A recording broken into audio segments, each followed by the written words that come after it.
Inside of the Tower of London, one of the darkest stories of the medieval period emerged during the Wars of the Roses.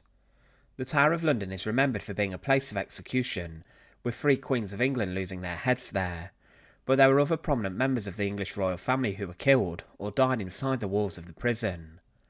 Elizabeth of York, the mother of the Tudor dynasty, died there, as did Henry VI, but there were 2 young boys who in the 1480s were allegedly murdered inside the walls of the notorious prison, and one of them was the heir in waiting.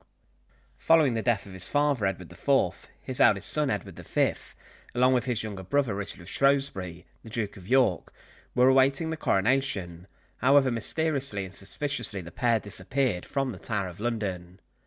In 1674, a number of workmen unearthed some remains of 2 small human skeletons, presumed to be the remains of the boy who should have been the king, and also the prince.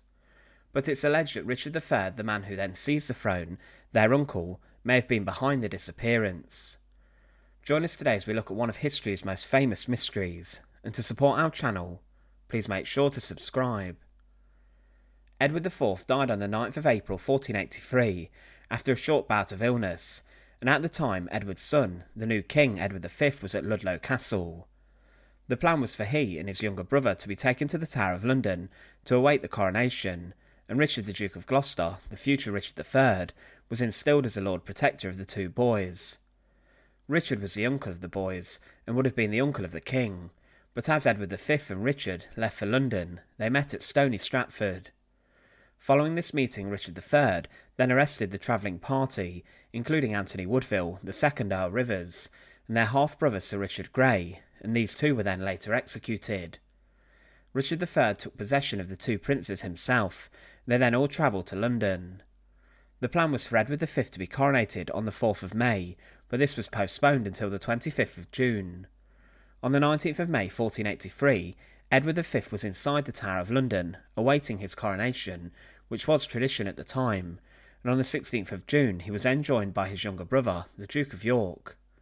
Following this, Richard III then postponed indefinitely the crowning of the boy king, and he then launched a tirade against his former brother, claiming that the 2 boys were in fact illegitimate and had no right to the throne. Richard III's claim gathered more support, and then the 2 princes inside the tower were declared illegitimate by Parliament, and this was later confirmed in an Act of Parliament. It stated that Edward IV and Elizabeth Woodville's marriage was invalid, due to Edward already agreeing to marry another woman, and with this the boy's uncle was then crowned King Richard III on the 6th of July.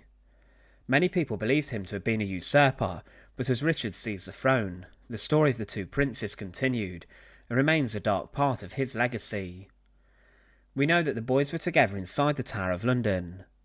One Italian friar who visited London in the summer of 1483 stated that following Richard III's seizure of the throne, Edward V and his younger brother Richard were taken into the inner apartments of the Tower of London, and that they were seen less and less until they seemingly disappeared forever.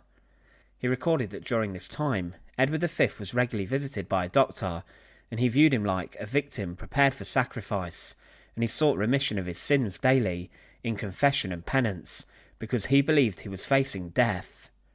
It's possible that he may have been ill, but he may have been suspicious of the fact he could have been murdered, as having Edward V was very dangerous for the new king, Richard III. Further reports from the tower stated that the 2 princes were seen playing inside the grounds of the tower after Richard joined his brother Edward. However, no sightings of the pair were recorded after summer 1483.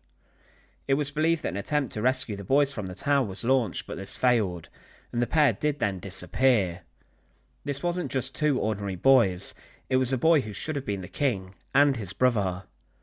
Edward V may have had a long reign on the throne, and the Wars of the Roses could have changed the course of history with him being on the throne, but most historians consider that the boys were then murdered. There isn't much evidence that points towards the fact the boys were murdered, however rumours quickly spread soon after they disappeared. The only documented account of the boys at the tower was from the Italian friar, but later accounts written pointed towards a very disturbing event occurring inside the prison's walls. On the 17th of July 1674, workmen who were remodelling the White Tower, the oldest part of the Tower of London, came across a wooden box which contained the remains of 2 small humans. These bones were found 10 feet below a staircase, which led to the chapel inside the White Tower. The remains were found in an old chamber that had previously been walled up, and many people believe that these were the princes in the tower. This was a well-known event, even over 350 years ago, and the king at the time, Charles II, put two and two together, then interred the two children's skeletons inside of Westminster Abbey, and he had them at rest in a monument that reads, "Here lie interred the remains of Edward V, King of England, and Richard, Duke of York, whose long-desired and much sought-after bones, after over 190 years, were found interred deep beneath the rubble of the stairs that led up to the chapel of the White Tower on the 17th of June in the year of our Lord, 1674. The bones were later examined in 1933, and the doctor confirmed that they were of two children, around the correct ages of the princes when they disappeared.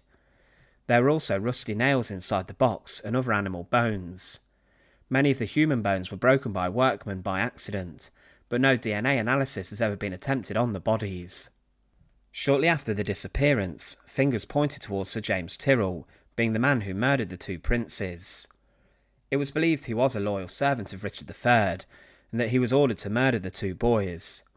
Tyrrell was later executed in 1502, and it was claimed that he had smothered the pair in their sleep, upon the orders of Richard III. It was then claimed during the Tudor times that they were buried at the stairs, foot-metres deep, in the ground, under a great heap of stones, which is interesting considering the discovery of the remains a century later. The biggest suspect in the killings is Richard III, who had the most to gain from the disappearance of the boys. Richard would have eliminated a threat, and he would have ruled relatively unchallenged, despite being considered a usurper. It's believed that when the princes disappeared, Richard was on progress away from the tower, and that he may have not killed them with his own hands, but he would have almost certainly ordered the killings. By having someone else get their hands dirty, this would then exonerate Richard further. Elizabeth Woodville, the mother of the boys, would also later support Henry Tudor in his campaign against Richard III, which would point to the fact she had learned her boys had been killed by their uncle Richard. There were other suspects involved in the disappearance, including Henry Tudor and also Henry Stafford, the second Duke of Buckingham, who was considered the right-hand man of Richard III.